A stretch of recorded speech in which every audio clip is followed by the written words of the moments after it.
अपमानों की पीड़ा सहकर वह तब भी हीरा चमका था। अपमानों की पीड़ा सहकर वह तब भी हीरा चमका था। फौलादी वो सीने वाला प्रेरक बनकर छाया था।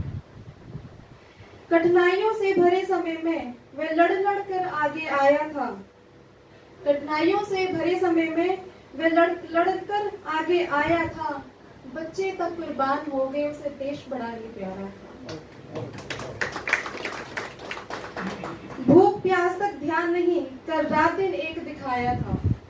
भूख प्यास तक ध्यान नहीं कर रात एक दिन दिखाया था। नीलाम हुआ बदनाम हुआ मैं तब भी हिम्मत वाला था। किताबों का तो मोह उसे 9 डिग्री लेकर आया था।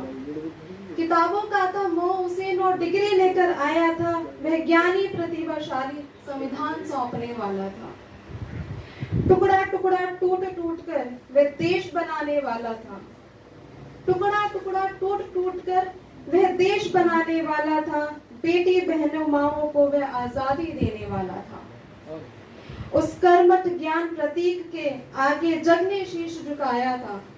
उस कर्मठ ज्ञानी प्रतीक के आगे जग ने शीश झुकाया था। नवयुग भारत की रचना कर पहचान बनाकर सोया था। तारीख पड़ी है खास, तारीख पड़ी है खास, मेरा भीम जो इस दिन आया था। इतिहास बनाने वाला वह अलग जगाने वाला था। बहुत बहुत धन्यवाद, आपने इतने पेशेंस से मेरी बात सुनी। जय भीम।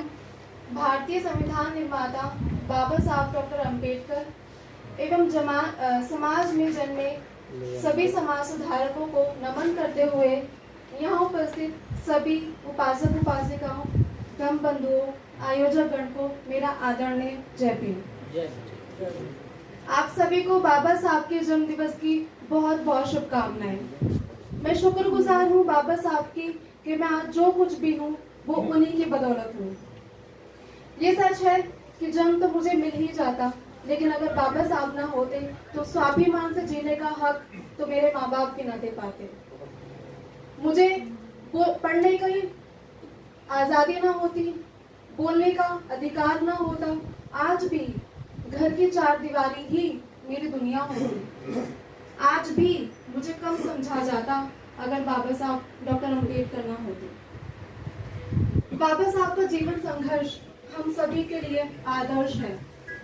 बाबा साहब ने 18 मार्च 1956 को आगरा की मीटिंग में एक बात कही थी कि मैं ये कारवां बड़ी ही मुश्किलों से यहाँ तक लेकर आया हूँ। अगर आप और अब आपको इसको आगे लेके जाना है, अगर आप इसे आगे ना ले जा पाए तो इसको यहीं छोड़ देना, लेकिन किसी भी हाल में पीछे मत लेके जाना।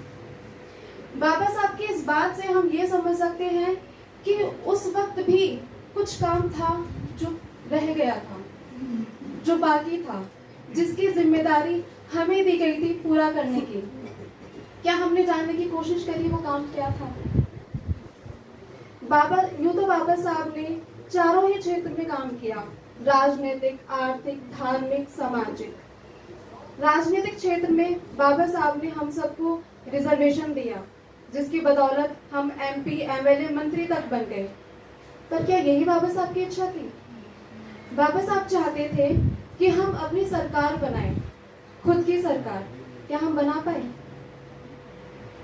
बाबा साहब ने आर्थिक क्षेत्र में काम किया, उन्होंने हमें रिजर्वेशन दिया नौकरियों में, और हम नौकरियों में रिजर्वेशन लेकर आर्थिक रूप से मजबूत हो गए। ये बाबा साहब चाहते थे कि हम आर्थिक रूप से मजबूत रहें। पर क्या नौकरियों के अलावा हमने किसी और क्षेत्र में जाने की कोशिश करी, खुद को आर्थिक तौर पे मजबूत करा, खुद को आत्मनिर्भर करा? क्या हमने व्यापार की तरफ ध्यान दिया? कानूनी तौर पर बाबा साहब ने जातिवादी जैसी जितनी भी कुरीतियां थी उसको खत्म कर दिया, लेकिन सामाजिक तौर पर क्या हम सब ने वो उन कुरीतियों को खत्म किया? हमें ये समझने की जरूरत है कि बाबा साहब असल में चाहते क्या थे। क्या हम बाबा साहब के सपनों का भारत बना पाए या बना पा रहे हैं? हमें ये समझने की जरूरत है कि हमने अपनी आने वाली पीढ़ी के लिए क्या किया। आज जिस तरह के देश में हालात हैं, क्या हम अपनी पीढ़ी को एक उज्जवल भविष्य दे पा रहे हैं? क्या हमारे आने वाली पीढ़ी और जो मौजूदा पीढ़ी है उसके भविष्य के लिए हम कुछ ऐसा कर पा रहे हैं जिस तरह से बाबा साहब ने किया, या जो काम बाबा साहब कर चुके हैं बस उतना ही वहां तक रह गया, उसके आगे तक हमने उसको बढ़ाने की कोशिश करी। एक डॉक्टर लोगों के शरीर का इलाज करता है, लेकिन एक वकील समाज को बदलने का दम रखता है, समाज में एक नया मोड़ देने का दम रखता है। एक वकील इस दुनिया को हम ये कैसे भूल जाते हैं कि इस देश का संविधान बनाने वाला भी हमारे बाबा साहब भी तो एक वकील थे, और उस पूरी एक किताब पर हमारा ये देश चल रहा है। हमें ये सोचने की जरूरत है कि बाबा साहब जैसा भारत चाहते थे, क्या हम वो दे पा रहे हैं?